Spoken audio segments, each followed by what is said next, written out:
I apologize. For some reason, YouTube did not work yesterday. So if you're one of those people that missed yesterday and you're looking for the video, there is no video. Sorry. Did you secretly delete it? Did I say something bad yesterday? No. Remember saying anything offensive? It's a good idea to check, but anyway, it didn't work. So yesterday we talked about the First Continental Congress, which was in response to the Intolerable Acts. This is in response to Lexington and Concord, right? That the situation has not improved. Lexington and Concord has occurred. Okay, now what? We just fought a battle with the British between the Massachusetts militia and British regular soldiers. And I think it makes sense. The Americans, the colonists meet and say, okay, we're in conflict now. What do we want? What is it that we want? What are we fighting over? Are you distracting others by your choice of things on your computer? I'm looking at him. No. Answer the question. Actually, don't answer the question. Fix it. Fix it. Notes. Whoever's out there, fix it. Okay. So they meet for a second time. This time, all 13 colonies are represented. There's the year. This is shortly after Lexington and Concord. And look at some of the things they do. Compare it to what was done in the First Continental Congress. The First Continental Congress said, all right, each colony, create your own militia. Now, an army, a continental army, a unified, paid, professional group of soldiers. This is their job. A militia, part-time, weekends. You shoot at things. You shoot rabbits. But then you go back to farming. This is, you're a soldier. That's what you're doing. And you're going to get paid. Which means that we need money. Somehow we need to acquire money, which we talked about yesterday. That's a whole different challenge. Where is this entity, this thing that's trying to be created? How are they going to borrow money? How are they going to acquire money to pay these soldiers? So that's a whole other thing. And a Navy. And I told you the Navy was like 8 boats, but still 8 boats. Okay. And he's in charge. They name him to be in charge. I'm assuming you all know him. No. No, not Thomas Jefferson. Okay. The British are coming. The second goal of the Continental Congress was to write a letter to King George III. They called it the Olive Branch Petition. They don't happen to have a quarter on you? A regular quarter. Not one of those state quarters, a regular quarter. I definitely have one. You have a regular quarter. Right. So let's see if I'm correct. I are correct. So you can either take, this is your quarter, give him back his quarter. But I will pass it around because under the eagle has arrows in his little talons representing strength. But then there's a leaf, there's a branch. It's an olive branch. It's an olive branch. This is an olive branch petition. Take a look. It's just symbolic. Our money is full of symbolism, right? What's an olive branch? And don't tell me it's a branch from an olive tree. Yeah, I know that.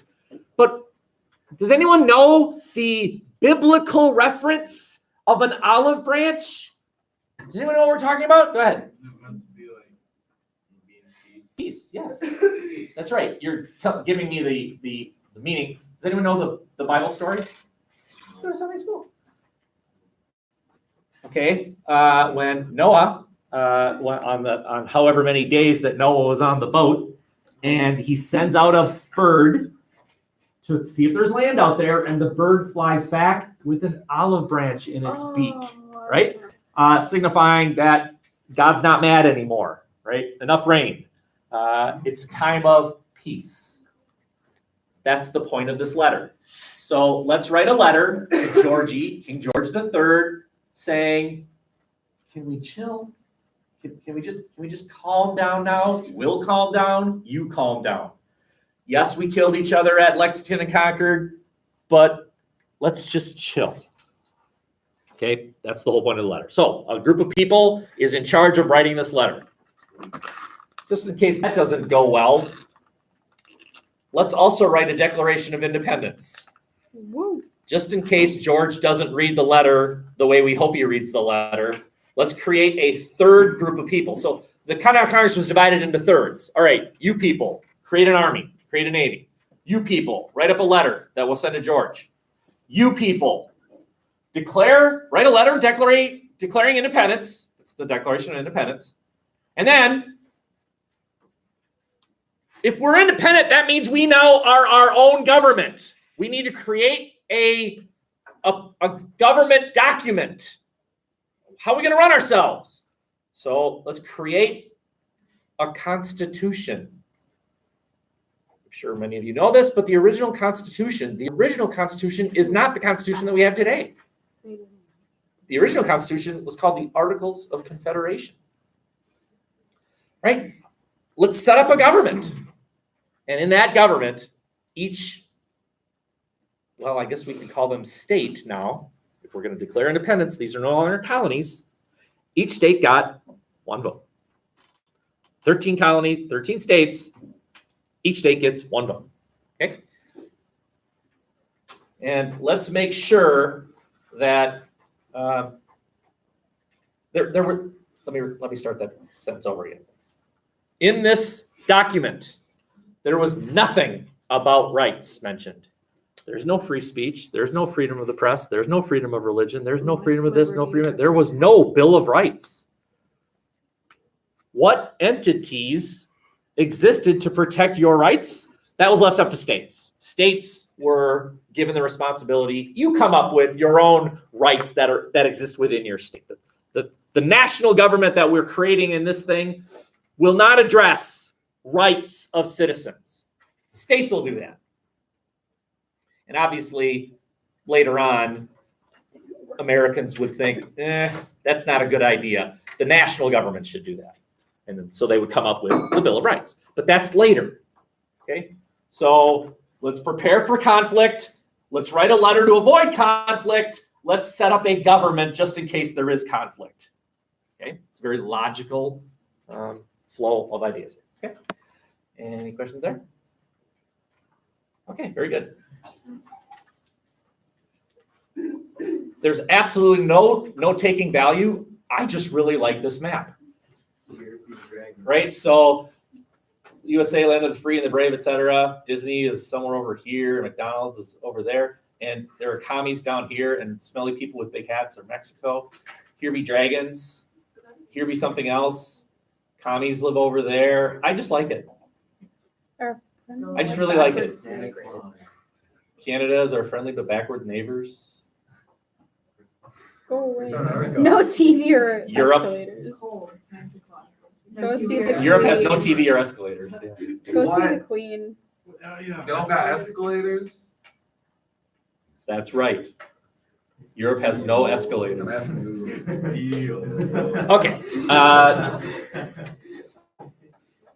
need to show you. I was trying to explain to you the idea that the British had rules about how you fight, and you should line up in straight lines and fight in open battlefields.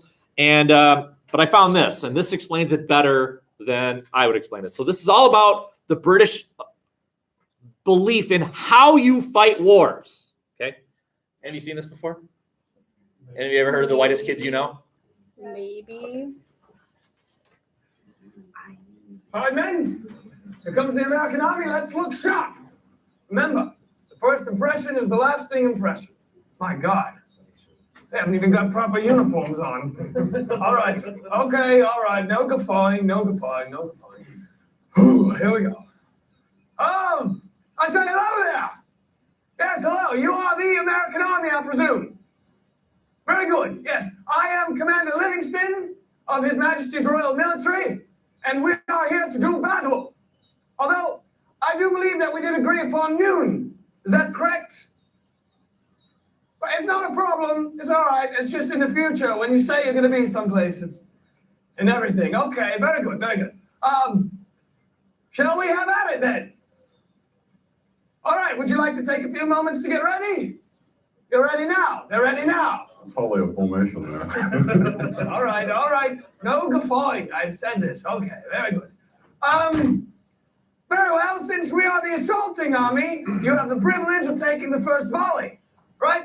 And then we shall return, and so on and so forth. So, Godspeed, let's have a good one, and good luck to you. All right, men. Now, let's show them what we Brits are made of. Stand your ground. Oh, you've got one. Good shot. Very good shot, actually. That was Timothy. He's our maps and navigations expert. We'll be in a pinch without him. Good form. All right. Now it's our turn to take a volley. So, all right, men. Let's get ready. Muskets at the ready. And do me a favor. Let's have a little fun with this. Try and pick the one you think might be their maps and navigations expert, right? Right. Hey, no. Now you've had your turn. You've just taken 2 volleys, and we haven't even had one. Now, I know that for a lot of you Americans, this is your first parlay. But there are rules in modern warfare. We're not dumb beasts, right?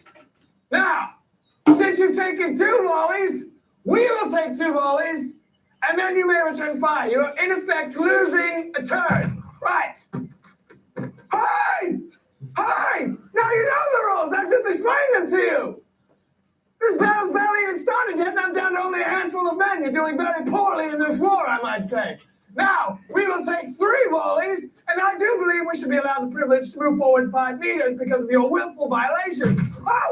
Oh! Who took a shot at the CO? You took a shot at the... Reprimand that man! Reprimand that man! I will file a very important...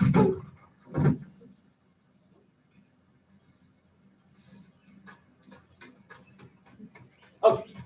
Maybe it's slightly exaggerated, but there are some elements there that are true. No, we're not going to watch that. Aww. That's a shame. It is a shame. It is a shame. The British belief that you should fight in compact spaces is true. That they believe you should do that. That you should be in straight lines. That's true. They actually did believe that. That you should be wearing distinctive uniforms. That the front row should be kneeling while the back row behind them is. And then if the person in front of you gets shot, you take their place. The higher the rank you are, the further back you are, right? If you're a general, you're way back there. And you're safe. And again, the Americans did not fight according to these rules. So there are some elements of ridiculousness in that video, but there are some elements of truth there. And again, when we want to synthesize here and compare it, the United States military holds itself accountable for rules today that some groups and entities that the U.S. military is confronting don't observe. They do not observe the same rules. Things like you can't use poisonous gas. The Syrian government has been accused of using chemical warfare. You can't do that. You can't use chemical weapons. And when the U.S. has found evidence that the Syrians have done so, we've said, hey, you can't do that. And then, of course, their response is, screw you. You don't get to tell us what the rules are for the game that we're playing. It's not a game, of course, it's war, but we don't observe your rules. Or things like torture. I'm sure we've all heard of the videos where Al-Qaeda has people in their power, and they execute them and torture them and burn them alive and all this stuff. And does the U.S. do that? No. Or if there are any, maybe you've heard of waterboarding. Did some Americans engage in waterboarding of some people under their control? Yeah, but they were held accountable for it. There were things that happened by Americans that were awful, and they were punished for it. If you were in World of Conflict, remember some of those pictures that I showed you? Some depressing pictures. Okay, any questions there? That's it for notes. How about that? Look at all the time that we have left. Nice, okay. So let's shift.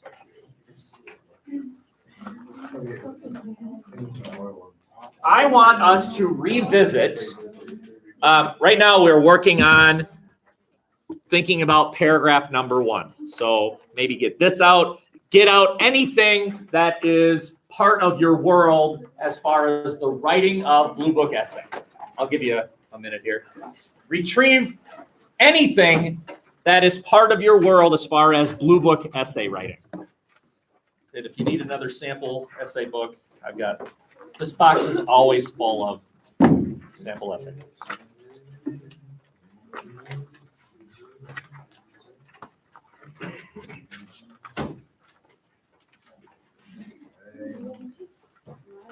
I'm just going to sort of go over, because I actually think now it'll make more sense to you, just sort of revisit how you write a thesis sentence for this class. Okay, so I'm just revisiting that. Remember, you've seen this all before, but I think now you'll look and say, oh, I kind of get it now. Remember, we're looking at a restaurant called Pepper and Amante with similar ingredients, but very different atmosphere. And I remember this, I asked you, I said, hey, write a thesis statement. Just try and write a thesis statement where you're comparing these two restaurants.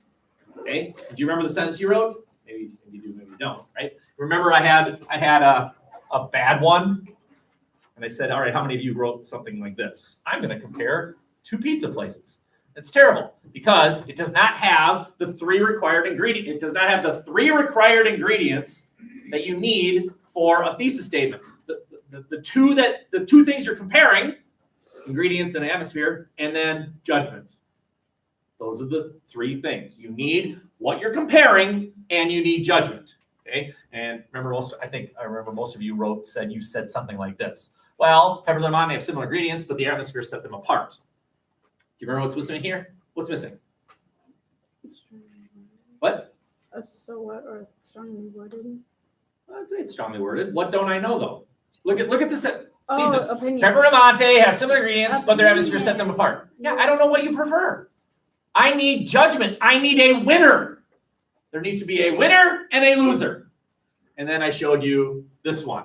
Pepper and Amante both have a variety of ingredients, but the funky, lively atmosphere of Amante makes it better than the other one. Now think about this as far as your Blue Book essay. You're comparing Zinn with Schweikert and Allen. That's like Pepper and Amante. And you're comparing them over two issues.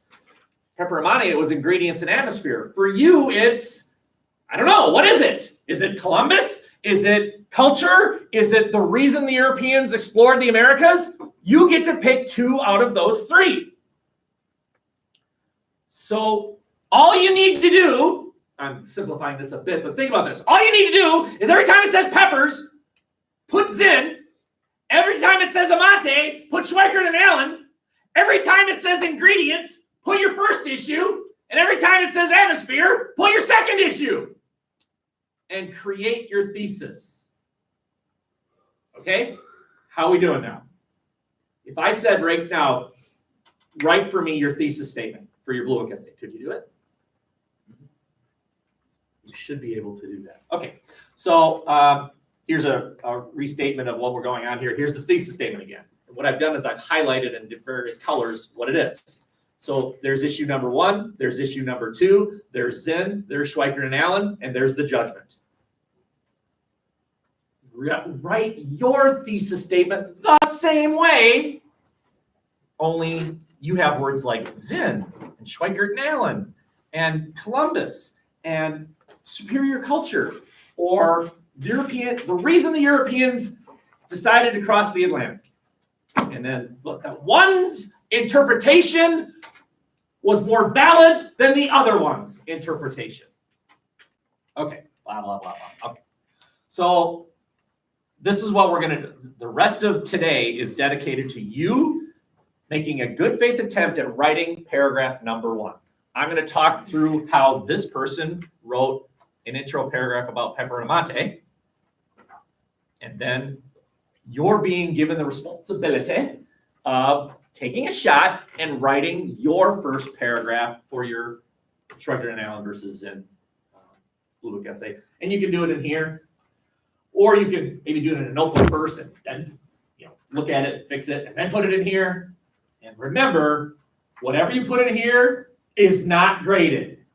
And whatever you put in here is not graded. I'm not going to grade it. So what I think what's going on in some of your minds is that I won't do it. Okay. I would. Okay.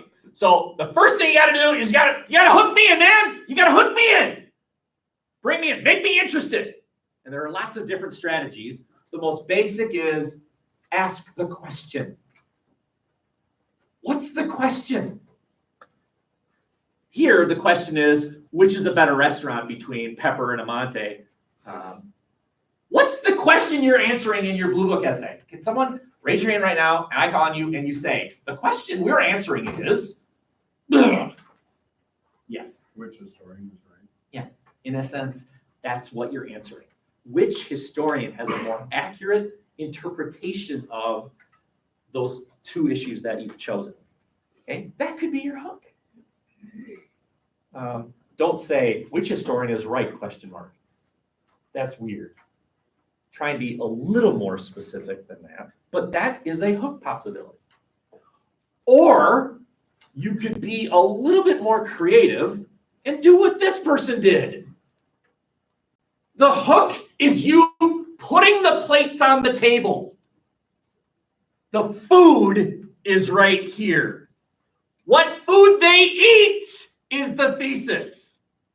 How's that for a metaphor? I'm really not even sure how that is for a metaphor. I haven't really thought about that. Like, does it work? All right, let's take a look. It's 6:30 p.m. and one Twin Cities family is starving. What will they eat? We read this already. But what I'm doing is I'm saying, I'm telling a story. There's another hook opportunity. How about your hook being a specific, real story? Right? Tell me the story of those two Spaniards who decapitated that one young kid.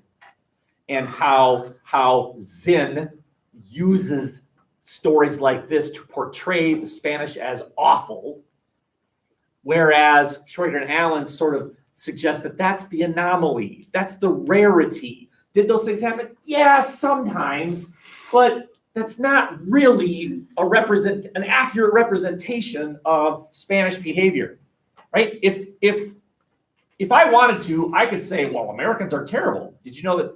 How many of you are aware that today is a very sad anniversary? Anyone know what happened 2 years ago today? One of the largest mass shootings in American history was today, 2 years ago. The Vegas thing, right? Where that guy shot out the window of the Bellagio and shot out 2 years ago today. I think it was 2 years ago today. Who said no? Take it back. Yeah, it was, because we heard about it in Keeper's Class. Unsay what you He said. got fired in our freshman year.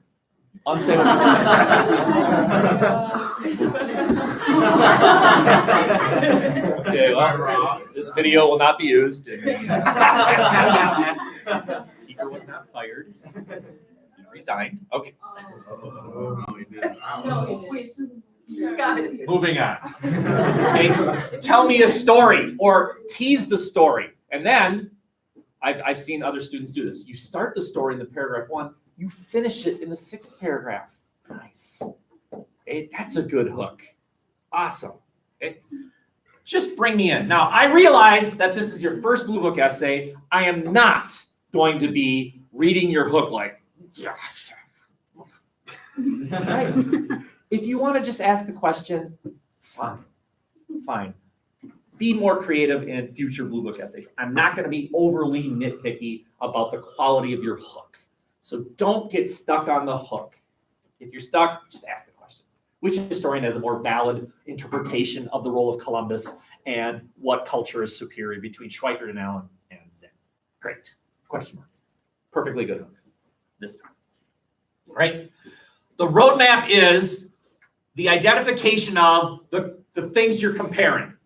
Okay, in this case, it should be a sentence on ingredients and a sentence on atmosphere. One factor in making an important decision would be the quality of food. Another would be the location and atmosphere of the restaurants. Bam. Okay, for you, it's going to be a sentence about issue number 1, and then a separate sentence about issue number 2. 2 sentences. Enough. Or 4 sentences. 2 to 4 sentences. Zinn's view of issue number 1. Schweikart and Allen's view of issue number 1, Zinn's view of issue number 2, Schweikart and Allen's view of issue number 2. You can do it that way. 2 to 4 sentences. Roadmap is 2 to 4 sentences. And then your thesis. Thesis, which has both things you're comparing, both historians, and a winner. 5 things. That's how I'm going to read your thesis.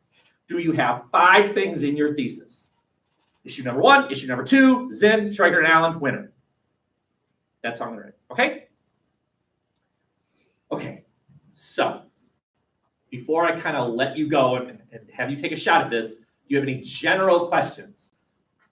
You should walk in the door tomorrow with paragraph 1 complete, or a good faith attempt at paragraph 1 complete. Okay? Any general questions before I say off you go? I have informed the tutors that are in the CIS tutoring center right now that some of you will be going to them for a little bit of guidance sometime. Okay? So they're ready and willing and able to help you, or they better be. Are they there right now? They're there right now. Yep. I believe Ben's in there. He's one of the best. Ben's Oh, really I good. know. Liv's really good. There's several other. Yeah, you can go. The rest of the hour is you really looking at this, I would say, or attempting your CIS, working on your first quarter paper, I guess. Whatever. Put a little Mozart. Okay, off you go. I'm gonna have to delete this video. Thank you, Zach. You did that. Yeah.